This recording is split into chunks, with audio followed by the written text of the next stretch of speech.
I have good news. Remember yesterday I was saying that I thought there was 4 anchors? And then I thought, no, that was the propellers I was thinking of. Well, I thought later, I'm going to check. So I dug out the manual and I checked, and the anchors are called L51s.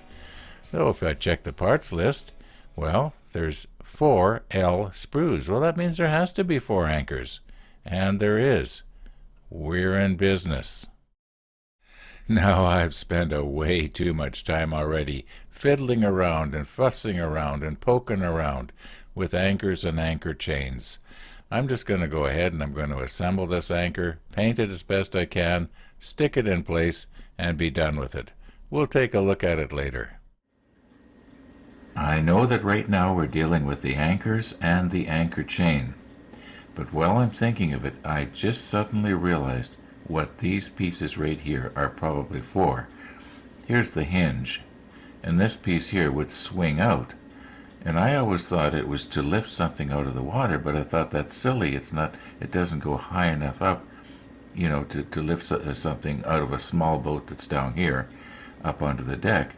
But then I realized when we turn the page and we start working on step number 11, we start sticking mine laying equipment along the sides of the deck, and or rather the superstructure, and obviously that's what this was for.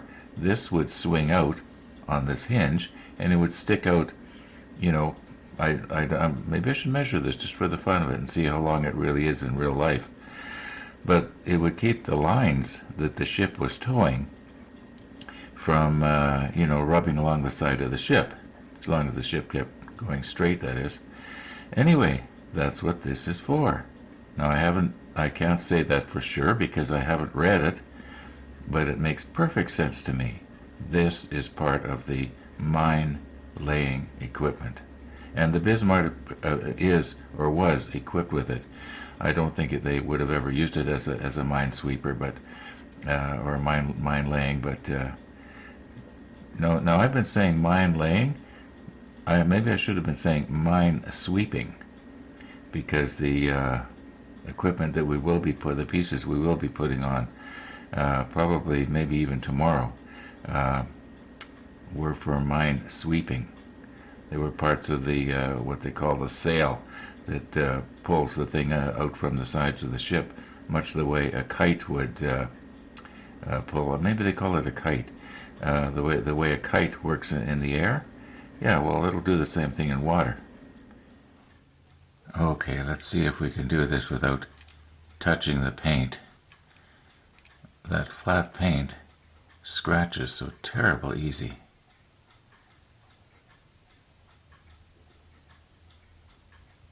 Okay, so that's 2.216 inches. We'll multiply that out by 200 and see what we got.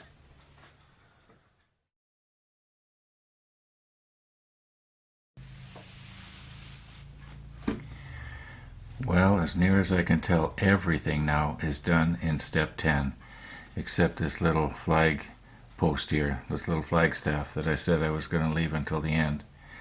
But otherwise, step 10 here, we're done. Everything. Spent about 2 hours, I guess, playing around with this anchor this morning. I'll turn the camera around and zoom in a bit on it, and I'll show you what I did. This is the 4th anchor and the anchor stem or shaft, but the shaft that you see coming out, I'll move the camera and you can see it better, is actually from the 3rd anchor. Now you should be able to see here that I've hooked the chain onto the clevis from the other anchor, and that the shaft goes down through that hole, and then this short piece of chain is supposed to look like it's fastened onto this little bracket here. I'm going to show you a photograph that I found of this real thing. Unfortunately, we don't get to see the way the chain is hooked onto the clevis, but we do get to see part of the clevis and the way it's hooked onto the shaft that goes down to the anchor. And we can see the way it goes down through the deck and how much of it protrudes up through the deck. And I think I got it pretty close. Here is an excellent picture of the starboard anchor, and you can clearly see how the chain is hooked onto the clevis and the clevis is hooked onto the anchor. Now, you remember yesterday I was talking about trying to have the anchor as level as possible? Well, you can see it's level here. Well, it's almost level.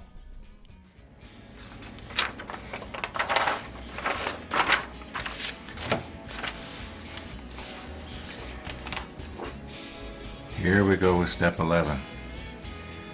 And there isn't a whole lot that I have to find for step 11. There's the minesweeping equipment on sprue L. Another little piece on sprue L. The intakes we already did. Here's some more on sprue L. Another one. Looks like everything I got to look for on this step 11 is on sprue L. So I'm going to start looking for those pieces. I'm wondering if maybe I should, for step 12, there's more pieces on sprue L. Maybe I should do 11 and 12 at the same time and do the painting. Yeah, everything's on sprue L. And these intakes we've already got. Did those about a month ago. Oh, wait a minute, here's something on sprue J. Well, that's okay, we'll find it. Yeah, but I think that's it for today. So thanks for watching, and all being well, we'll see you tomorrow.